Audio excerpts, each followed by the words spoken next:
Hello students, next हम discuss करेंगे question number 18। Reduce the following equation into normal form. Normal form आपको सब पता है कौन सी होती है।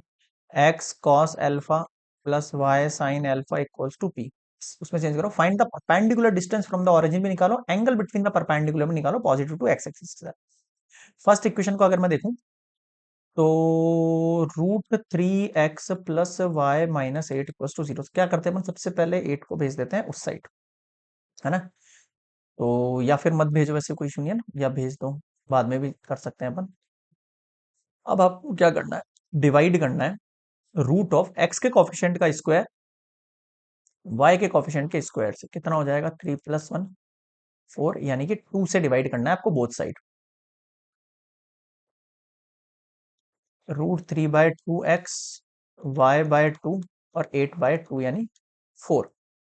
अब आप अगर इसको कंपेयर करो किसके साथ, x cos alpha plus Y sine alpha equals to P के साथ, तो देखो कॉस एल्फा की वैल्यू कितनी है, √3/2। कॉस एल्फा की वैल्यू है √3/2। साइन एल्फा की वैल्यू है 1/2।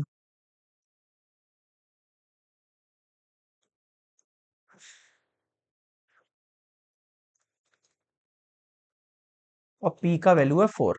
सही है ना। तो मुझे बताओ एल्फा का वैल्यू कितना निकलेगा। भाई ऑब्वियस सी बात है, साइन में हाफ कब आता है, 30 डिग्री पर आता है।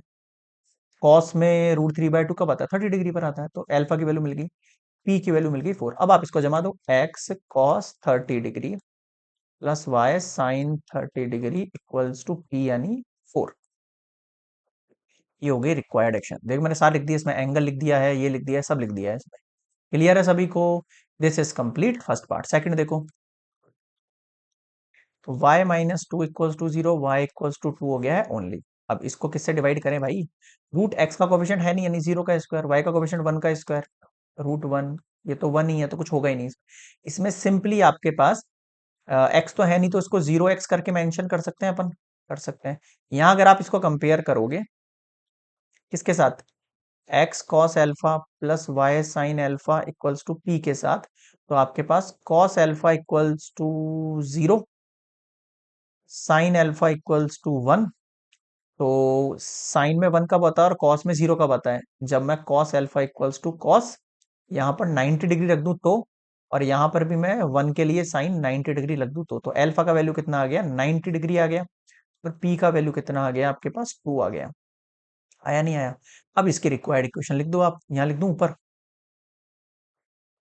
Required equation X cos 90 degree plus Y sine 90 degree equals to में 2। बताओ क्या समझ नहीं आया, क्लियर है यहाँ पे। ये हो गया सेकंड पार्ट। थर्ड केस और देख लो, सेम टू सेम है। x plus 3 equals to 0, X 3 को उधर भेजना, x को उधर भेजना ना, तो 3 को यहीं रख रहा हूँ मैं, नेगेटिव का x कर रहा हूँ उधर। फिर वही इसको डिवाइड करना है आपको किसके, रूट एक्स का कॉफिशिएंट यानी -1 का स्क्वायर, और फिर 0 का स्क्वायर, क्योंकि वाई नहीं है इस बार। इसमें भी सेम चीज, कोई फर्क नहीं पड़ेगा आपके पास। सेम चीज अगर मैं इसको कंपेयर करता हूँ किसके साथ, x cos alpha plus Y sine alpha equals to P के साथ, तो यहां पर आपके पास cos alpha equals to -1, sine alpha equals to इस बार 0, है ना, और पी का वैल्यू हो गया है 3। अब एल्फा का वैल्यू कितना निकलेगा, -1 है इस बार। उल्टा 0 डिग्री पे 1 होता है, 180 के ऊपर कितना हो जाता है, -1 हो जाता है। तो एल्फा का वैल्यू कितना हो गया, -1। पी का वैल्यू कितना हो गया, 3। और रिक्वायर्ड इक्वेशन आप लिखोगे, X cos 180 degree Y sine 180 degree, 0 degree 180 degree, हाँ 0 होगा, और इक्वल्स टू में 3।